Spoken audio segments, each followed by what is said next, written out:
Ya estamos en el episodio 31 y vamos a seguir dándole una vuelta de rosca al tema del presupuesto presentado por Milei para el 2025, y habíamos avisado que íbamos a tratar el tema del déficit fiscal, el tan mentado déficit fiscal que se le endilga a un montón de aspectos y bueno, sabemos nosotros que la deuda incide, y usted, Héctor, nos va a dar algunos números, algunas precisiones sobre esto, ¿sí?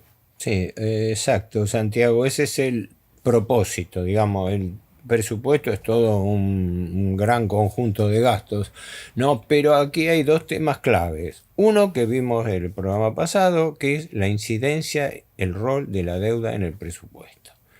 Y yo diría que ya, adelantando las conclusiones, la deuda es el sustrato causal del déficit fiscal en manera estructural, porque si vos estás frente a una deuda impagable, donde todo el capital que te vence, 131.000 millones de dólares solamente en un año, ni por las tapas lo podés pagar y lo tenés que refinanciar, inexorablemente lo vas a refinanciar a tasas y condiciones más caras. Más gravosas. Y consecuentemente el presupuesto va a aumentar. Que se camufle, que se, digamos, oculte, porque una parte de los intereses dijimos que se paga, pero la otra se capitaliza por anatocismo, es una forma de esconder el déficit y esconder el default, que era lo que vos me decías el otro programa. Pero déjame 2 minutos repasar un concepto sintéticamente que es fundamental. Porque el presidente Milei y el ministro Caputo han mencionado ahora, como si fuese toda una regla inamovible, sobre todo por no querer aumentar el gasto en jubilaciones y después el gasto universitario. Han vetado ambos. Logrado efectivamente el veto de una forma pirata parlamentaria, decir... vamos a decir también, sobornando de alguna manera el voto de los legisladores, porque el voto de los legisladores se negocia. Ahora, ¿contra qué se negocia? No lo sabemos, ¿no? No lo podemos decir porque no lo va a decir público, pero se negocia. Es increíble. Y por algún motivo se cambia el voto y por algún motivo se apoya al gobierno. Pero sin derivarnos a esto, hay una afirmación de Milei que me parece perfecta y completamente errónea. Milei y el ministro Caputo parten de la base de adherirse al criterio presupuestario de lógica de que toda partida presupuestaria de gastos tiene que tener su correspondiente fuente de ingreso. Como diciendo, no vamos a gastar más de lo que tenemos, y consecuentemente, si alguien aumenta un rubro, tiene que decir de dónde saca la plata. Entonces yo digo que eso a mí en particular me irrita, porque entonces ¿cuál es la fuente de los intereses? O sea, cuando hay que pagarle a los jubilados, no, porque no tenemos la fuente de ingresos. Bueno, cuando hay que aumentar a las universidades, no, porque no tenemos la fuente de ingresos. Cuando hay que pagar 12 billones de pesos de intereses, eso se paga así. ¿Por qué? Porque el presupuesto lo arman al revés. Claro. Primero dicen cuánto tenemos que pagar de intereses y después, dentro de lo que podemos recaudar, cómo hacemos para podar en todos los gastos restantes. Así que es increíble, pero es así. Es así. Esto es importantísimo, porque insisto en un concepto básico de que incluso economistas buenos que conozco y tipos que saben mucho más que yo en ese sentido, como Juan Carlos de Pablo, que asesora o por lo menos está en contacto con el gobierno. ¿Dijo que sabe más que quién? Que yo, bueno, tampoco sabe. No, perdona, no entremos en esto porque respeto mucho a Juan Carlos de Pablo. Lo he tratado poco, pero es un hombre que sabe, es una enciclopedia, tengo sus libros, todo. No, eso ni lo discuto. Pero lo que me refiero es que cuando se habla del apoyo o del, digamos así, de la inspiración o el sostén de las ideas de Milei en economistas que lo frecuentan, todos los economistas del establishment dan por sobreentendido que Milei está aplicando una regla de lógica inexorable, no poder gastar más de lo que se tiene. Y eso en materia de presupuesto no es cierto, porque el ABC de las finanzas públicas, me guío porque yo lo tuve también como profesor al doctor Lichardo, que después fue mucho tiempo titular de economía en la UCA de La Plata, ¿no? Y entre otros Juan Carlos de Pablo lo cita mucho, ¿no?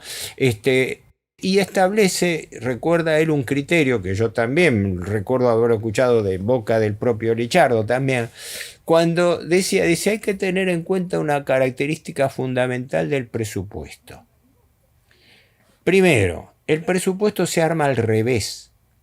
El gobierno, una empresa, creo que esto lo hemos explicado cuando hablamos de deuda y presupuesto, pero lo resumo en 2 palabras.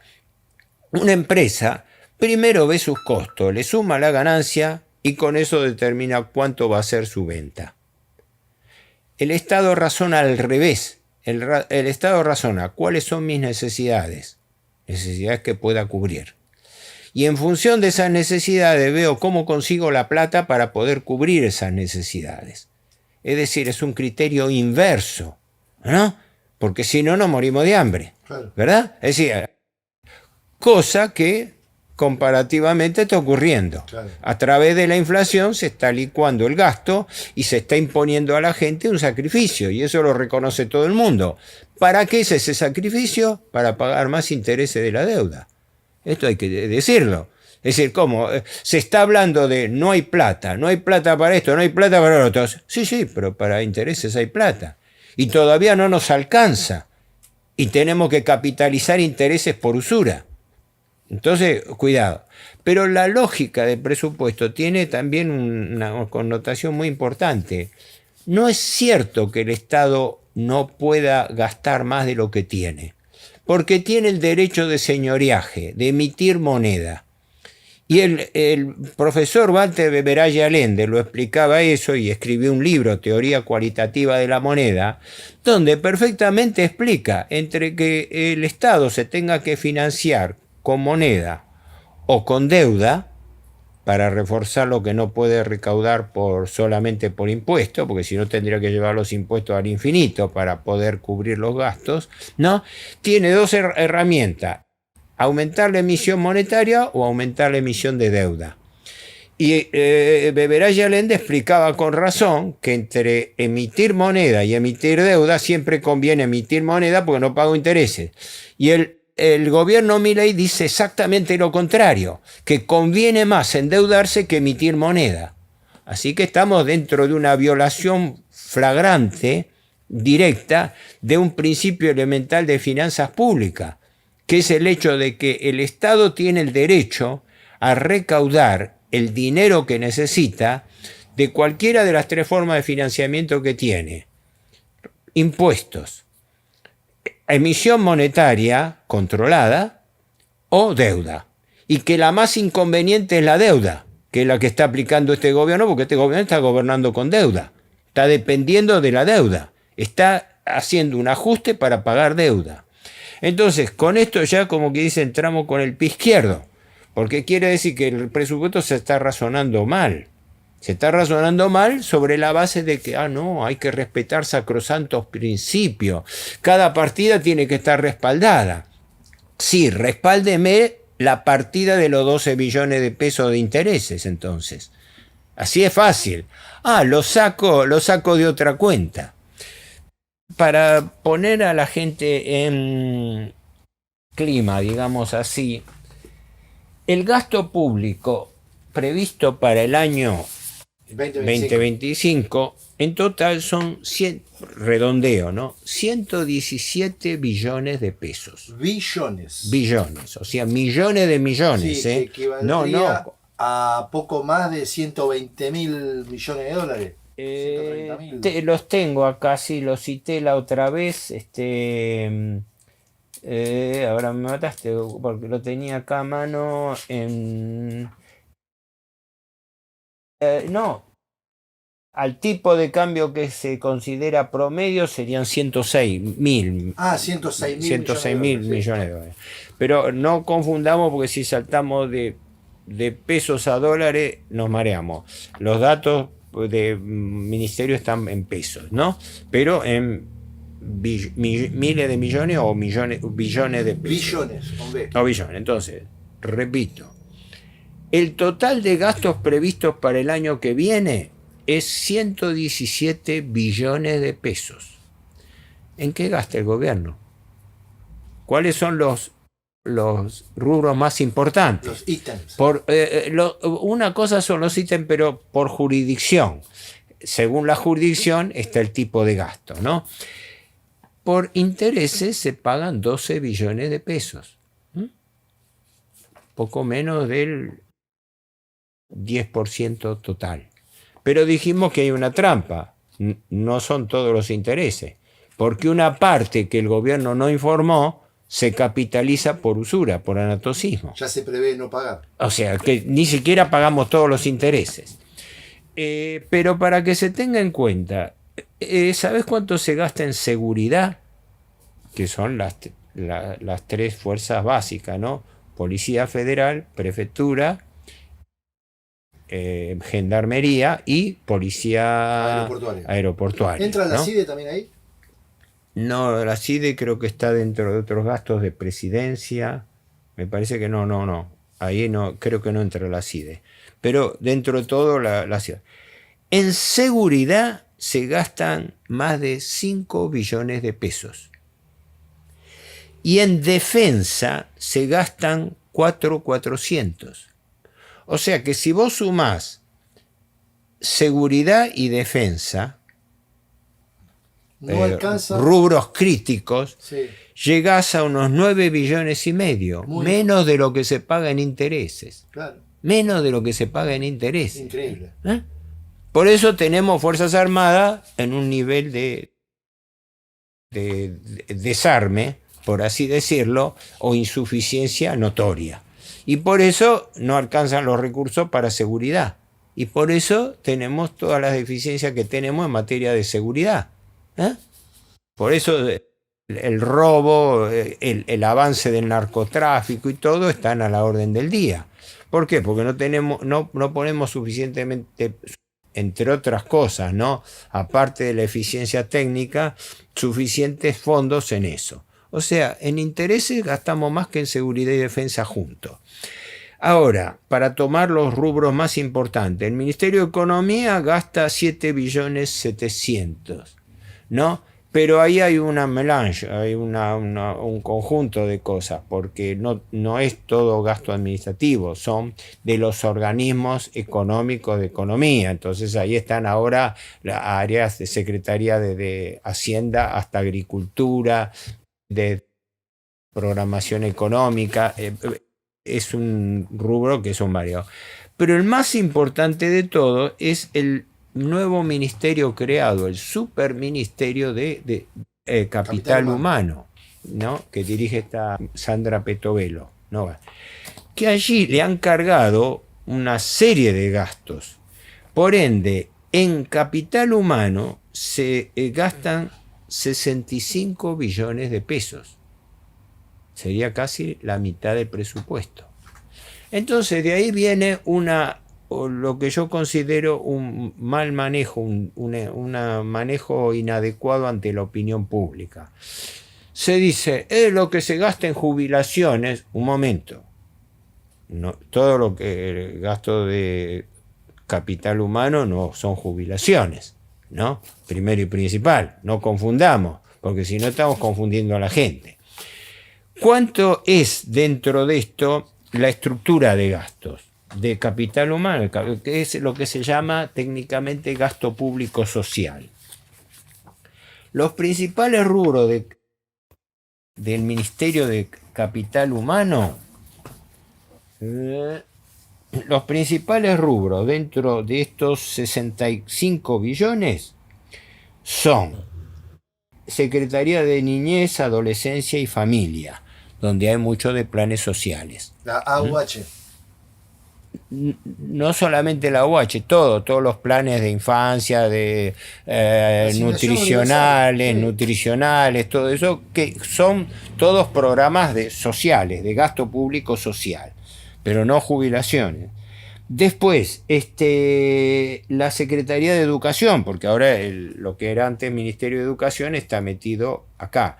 Y las escuelas nacionales, entre las cuales está la parte universitaria, lógicamente, eso lleva 6 billones de pesos.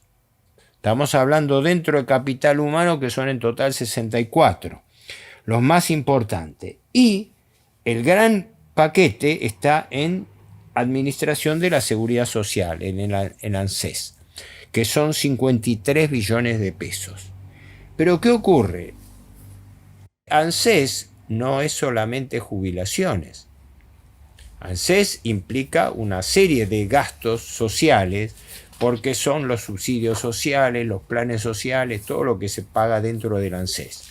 Yo hice un cálculo despejando lo que es jubilaciones neta, a quien se le atribuye la culpa de ser la principal causa del gasto público, y encuentro con que esto hay que atenuarlo. ¿Por qué?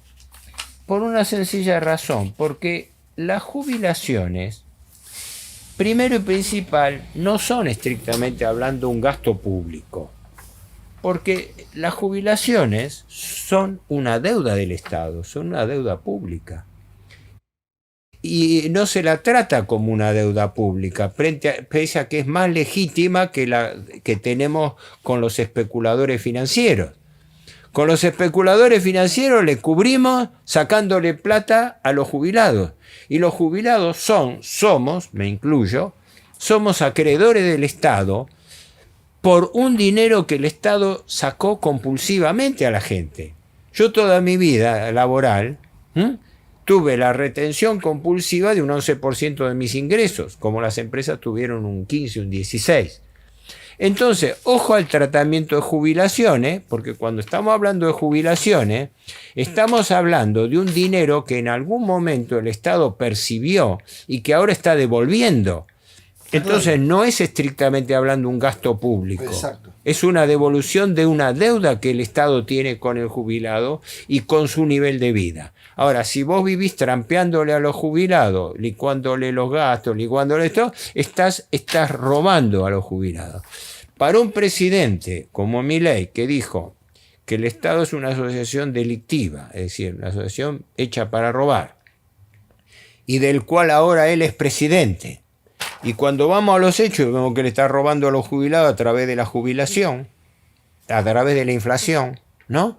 Y cuando vemos que cuando el Congreso aprueba una ley, se ufana de poder vetarla para impedir un aumento justo de un 8% diferencial a los jubilados, que fue el diferencial de febrero, creo que lo hemos hablado. Tendría que haber dado el 20% y dio el 12%. Se tragó 8 puntos de aumento a los jubilados, con su acumulación respectiva. Con todas esas acumulaciones, estamos hablando de miles y miles de millones. Y sí, por eso digo que cuando se le pide respaldo, tiene que decir, sí, efectivamente, la partida intereses de la deuda tiene su contrapartida en el robo que le hacemos a los jubilados. Entonces así las cuentas cierran. Explicaría bien. Ahí se explica. ¿Por qué? Porque fíjate vos, el Estado recauda por aportes y retenciones, ¿verdad? Entonces yo siempre digo que cuando se saca la cuenta jubilatoria está mal hablar de lo que se paga por jubilaciones, porque por jubilaciones se pagan 45 billones de pesos en el año. Efectivamente, es una cifra alta, ¿no? Pero no es una deuda del Estado, es una deuda del Estado, no es que el Estado la...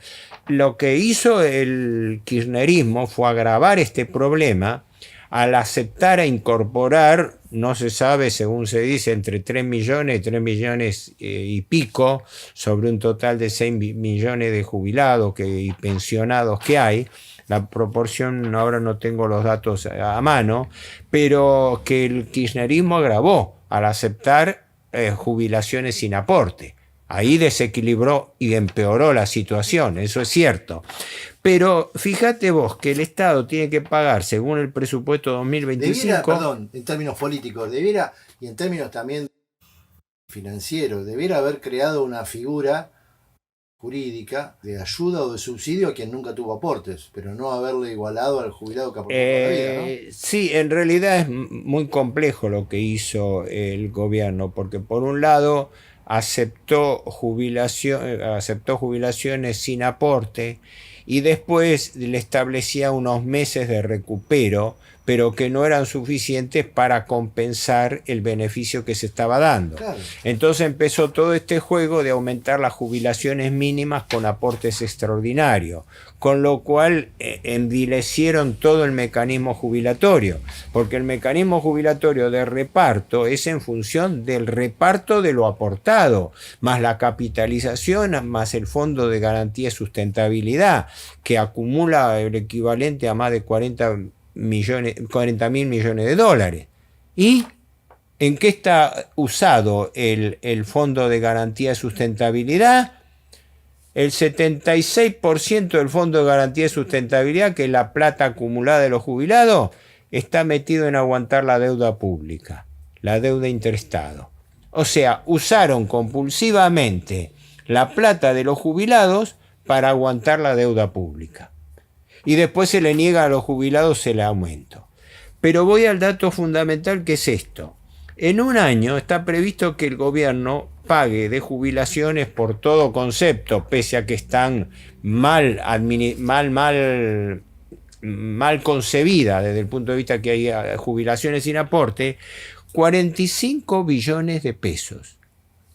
Pero a la vez el Estado recauda por aportes y contribuciones 37 billones de pesos. Así que cuando vos restás lo que tenés que pagar de jubilaciones, menos los aportes y contribuciones que vas a recibir, el saldo neto del gasto jubilatorio son 9 billones de pesos. Por intereses son 12. O sea, se le echa la culpa al gasto jubilatorio cuando se gasta más en intereses que en jubilaciones. Claro. Y peor todavía, se bajan las jubilaciones para pagar intereses. O sea, a los jubilados que son o somos acreedores legítimos del Estado, que tenemos más legitimidad que el especulador financiero que especula con el valor de la deuda y el carry trade, la bicicleta financiera, que utiliza un instrumento financiero del Estado para especular como capital financiero. A ese se le beneficia a costa del sistema jubilatorio. Es un escándalo mayúsculo. Alguien tendría que ir preso algún día por este tipo de maniobra, pero el gobierno no solamente lo sostiene, sino que lo privilegia. El acreedor financiero es un acreedor privilegiado frente al jubilado, que es un acreedor legítimo. Mirá vos la paradoja. Por eso, cuando se habla del déficit fiscal, se dice, el gobierno va a tener un ingreso de 117 billones de pesos, o de un gasto de 117 billones de pesos, contra un ingreso de 115. El presupuesto va a tener un déficit de 2.3 billones de pesos. Ajá. No tenemos superávit, tenemos déficit. Prevén un déficit. Déficit, claro. Pero después, cuando se agregan esperanzas de que el resto del sector público nacional aporte, por empresa del Estado quedarían una ganancia de 4 billones de pesos, por entes interestaduales con fondos fiduciarios por otros 4 billones, etc., se llegan a cifras muy optimistas, y entonces el gobierno dice que al final de todo, sumando esto, que son adicionales al presupuesto, va a tener un superávit de 200.000 millones de pesos. O sea, frente a 2 billones de pesos negativo, terminaría teniendo 200.000 millones de pesos positivos. Esto según la esperanza del gobierno.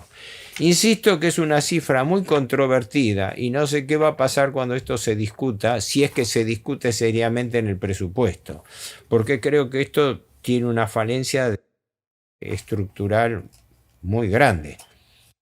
El presupuesto está hecho al revés, pero no para que los ingresos se adecuen a los gastos, sino para bajar gastos a través del ajuste y privilegiar el pago de los intereses de la deuda por usura ante las necesidades del Estado. Por eso se bajan los sueldos, las jubilaciones, las obras públicas, etc. Y el gasto público social.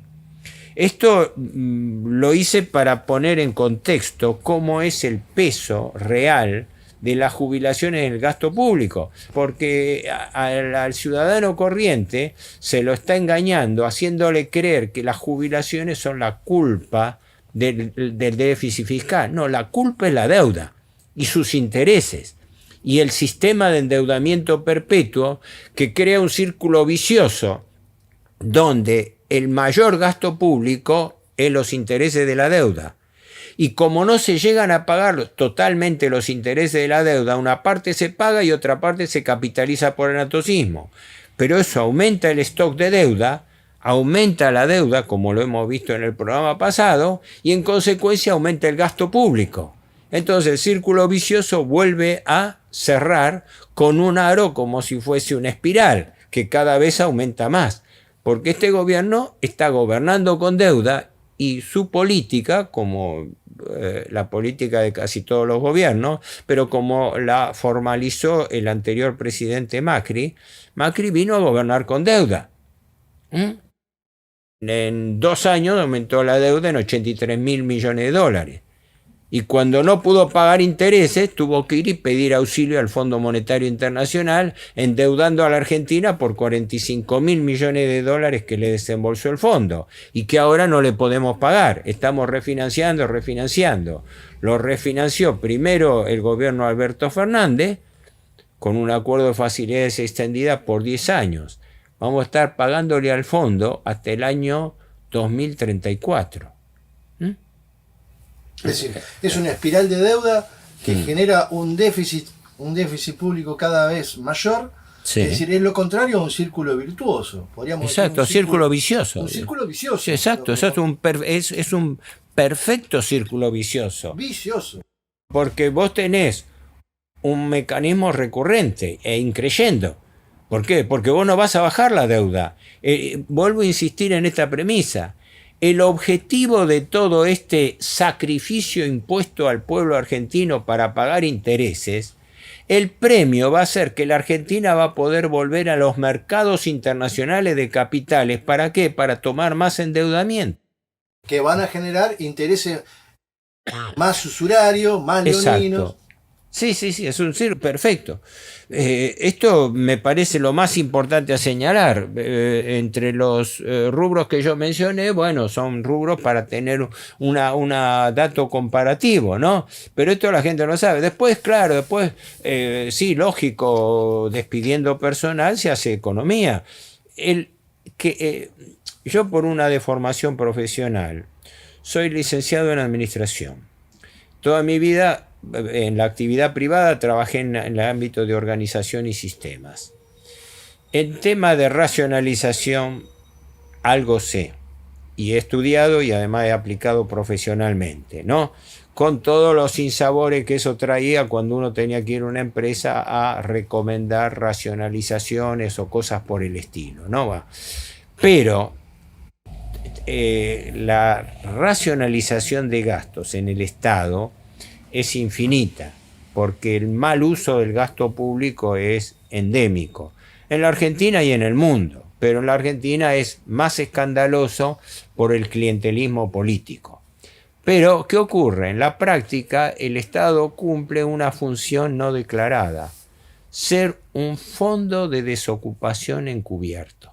Porque mucha gente que no podría por su calificación ir a trabajar a otros lugares, termina siendo receptada por el Estado en tareas aún poco calificadas y entonces se crea todo un mecanismo perverso de clientelismo político. Como todos los gobiernos, también el de Milei tiene su propio clientelismo político, ¿no? Y tiene también su nepotismo, ¿verdad? Totalmente. El otro día, anteayer, escuchaba al vocero presidencial, que es un tipo muy hablador. Me da risa porque cuando estaba el kirchnerismo había una vocera de prensa, que era una periodista, Sí. que cada vez que se desmarcaba haciendo un comentario personal, lo criticaban todos los medios. Ahora tenemos un vocero de prensa que parece un dirigente político. Es un showman, Eso es un payaso. sí, sí, Es un payaso, dígalo, es un payaso. Yo no Sí. quiero calificar Yo lo despectivamente. No, bueno, está bien. Pero yo simplemente Se digo burla de los argentinos. lo siguiente, que cuando enfatiza lo mismo que el ministro Sturzenegger, no, sobre el clientelismo político, sí es cierto, y lo que hizo el kirchnerismo fue un escándalo. El kirchnerismo, y esto lo estoy diciendo ya desde el primer gobierno de Cristina Kirchner, pero desde que asumió Néstor Kirchner, así que nadie me puede a mí atribuir que lo hago por partidismo político, que Sí. no tengo, Queda claro, Héctor. no soy miembro de ningún partido político, Sí. ni lo quiero ser. Dígalo. No. Creó un partido de los empleados públicos. Porque todos estos muchachos y chicas jóvenes que no tenían todo entraron al Estado y entonces a cambio de su adhesión política. Y ahora Milei está haciendo algo parecido, atrayendo a juventudes muy alborotadas A los trolls. para darle cabida. Incluso haciendo llegar al Congreso diputados o diputadas que tienen una calificación, bueno, no hablo de la calificación de los legisladores porque eso es lo más errático que se puede decir, pero que el gobierno esté haciendo su propio nepotismo, sí, porque la secretaria general de la presidencia está ahí porque es hermana del presidente, ¿no? Cuando el otro día el vocero presidencial, que era lo que por eso me acordé, decía que se le va a tomar un examen de calificación a los empleados públicos a ver si cubren los requerimientos del puesto, ¿no? Aunque parece que va a ser para unos 40.000 cargos, así. Yo diría, sí, sería conveniente que también le hagan el examen de calificación al presidente de la Nación a ver si está en condiciones de regir el Estado argentino, a la Secretaría General de la Presidencia, que tiene un rol importante, ¿verdad? En su momento se hablaba de un López Rega, en otro momento se hablaba de el que era jefe de gabinete de Macri, de Marco, creo que era algo así. Bueno, siempre hay, como quien dice, algún funcionario influyente. Ahora, por ejemplo, se hace racionalización pública, se redujeron los ministerios, pero le inventaron un ministerio para el amigo Sturzenegger. Si quiere racionalizar el Estado, se puede crear una secretaría transitoria para racionalizar el Estado, pero no, le inventaron un presupuesto, con lo cual el sueldo que cobra es de un ministro, ¿verdad? Eso es un favoritismo.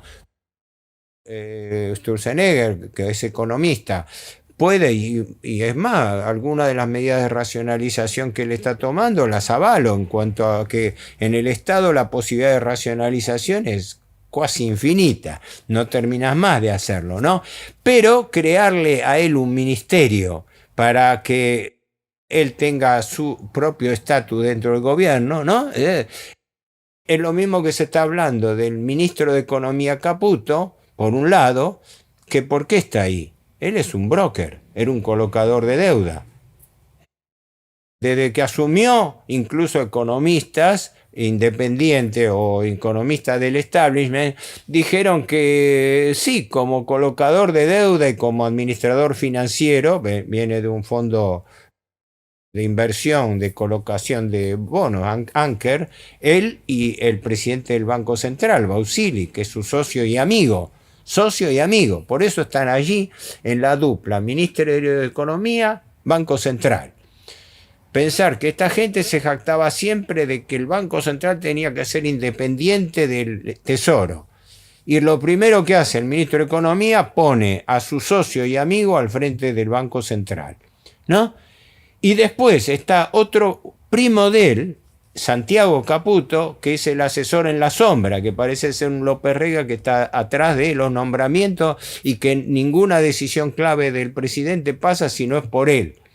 Y a su vez, ambos son, uno creo que es sobrino de Nicolás Caputo, que es el amigo del alma que está haciendo negocios y es uno de los principales contratistas del Estado. Exacto. O sea, está entre las empresas que viven del Estado, ¿no? Y que en distintas empresas, creo que también por la parte de las exenciones fueguinas, la promoción industrial.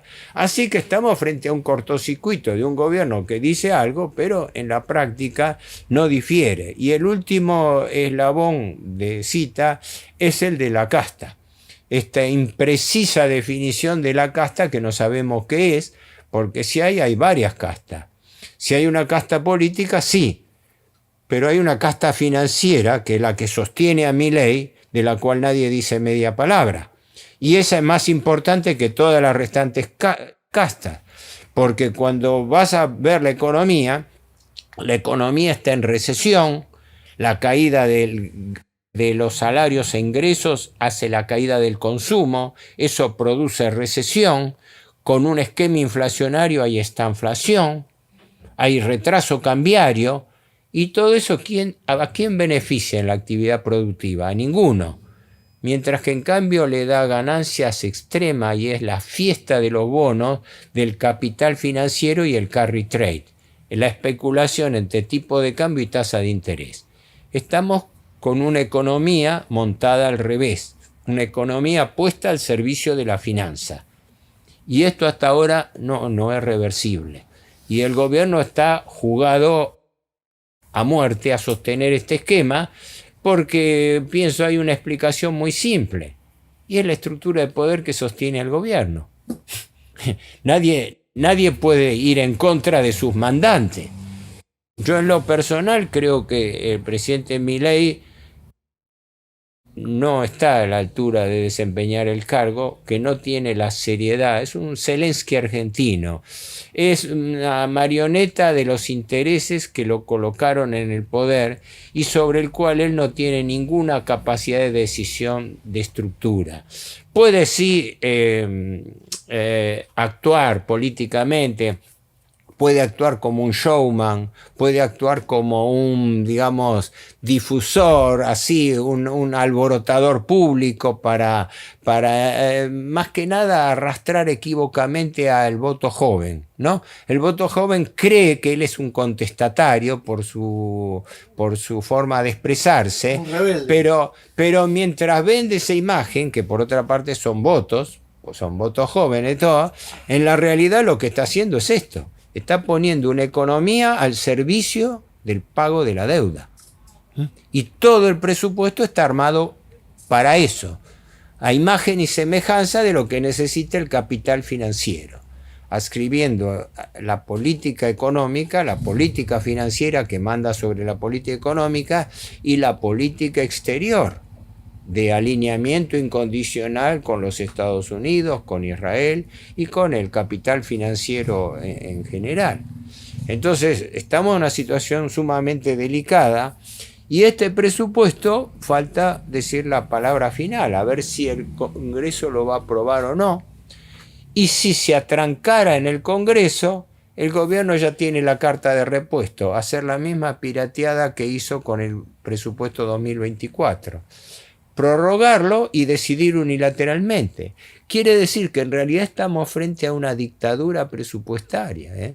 Ojo, que el tan cacareado anarcoliberalismo, el liberalismo democrático y todo, cada vez se está desdibujando más y por eso muchos liberales, algunos liberales tradicionales están tomando distancia porque el llamado anarcoliberalismo de Milei sería una patología extrema del liberalismo económico. Y si usted me permite, Héctor, más que dictadura yo le llamaría tiranía, toda vez que está violando principios republicanos. Exacto, sí, es continuando correcto eso, sí. Continuando las políticas de entrega y de saqueo, siendo uno más del partido de la deuda, como usted siempre tantas veces ha dicho, el partido de la deuda es un exponente como pocas veces se ha visto, con la terrible capacidad de hambrear a la gente, a la población, como no se hizo nunca, como no se vio nunca. Es correcto lo que vos decís de tiranía. ¿Por qué? ¿Usted quiere aumento jubilatorio? No hay plata, señor. ¿Usted quiere aumento de sueldo? No hay plata, señor. ¿Quiere hacer obras públicas? Que hay el campo que lo apoya y todo, sí, pero no le bajó las retenciones. Y están clamando por caminos rurales que nadie atiende, y el gobierno, no, obras públicas, no hay plata. Pero cuando vienen los acreedores financieros, sí, señor, le pertenezco. La actitud de servidumbre frente al capital financiero a costa del capital. Eso es un acto de tiranía, de despotismo. Y de tiranía para con las provincias y los municipios. Se ha hablado de que también tienen que ahorrar 60.000 millones de dólares cuando presentó el presupuesto y que les va a aplicar políticas en las cuales les va a recortar recursos si siguen cobrando determinadas tasas a los municipios, una cosa nunca vista. Es decir, republicanismo cero. Sí. Esto es tiranía. Mirá, vos estás diciendo una cosa. Yo en estos días estaba reflexionando sobre eso. Las boletas de servicios públicos tienen un componente tributario muy alto. IVA, otros impuestos y todo. Es claro, ahora que estrangularon a las provincias y las provincias estrangulan a los municipios para todos hacer austeridad, para poder pagar los servicios de la deuda, entonces también algunos municipios, como que dice, se colaron en la deuda y metieron. Y el gobierno pegó el grito en el cielo. Sí, pero ¿por qué no retira sus propios impuestos de las boletas de servicios públicos? Yo hace años que vengo diciendo que una forma de abaratar los servicios públicos es que el gobierno no cobre impuestos sobre los servicios públicos. ¿Por qué cobra impuestos? Porque es una actividad económica, yo la grabo. Es una actividad así. Pero cuando otros quieren hacer lo mismo, no, ahí le corta los dedos, como diciendo, no, porque el negocio es mío. Es decir, uno toma cualquier boleta de gas, de luz, etcétera, y fíjate el componente tributario. Yo calculé que en promedio es entre el 30 y 33%, una tercera parte de los servicios públicos que se pagan, si no me equivoco, el promedio debe andar en un 30%, un tercio de los servicios públicos que pagamos son impuestos, ¿no? La nafta es un escándalo, la nafta es más impuesto, lo están diciendo abiertamente, los cigarrillos ni hablar, pero la nafta, por ejemplo, aumenta por componente impositivo, y el mismo gobierno que censura eso, cuando se quieren avivar algún municipio de colar alguna tasa arbitraria, se lo censura. Héctor, ha sido un capítulo, un episodio sí, más nos interesante. Ya vamos a seguir hablando de este déficit que es recurrente, producto directo de los servicios de los intereses de la deuda. Nos vemos la próxima. Ok, gracias Santiago y saludos a los espectadores.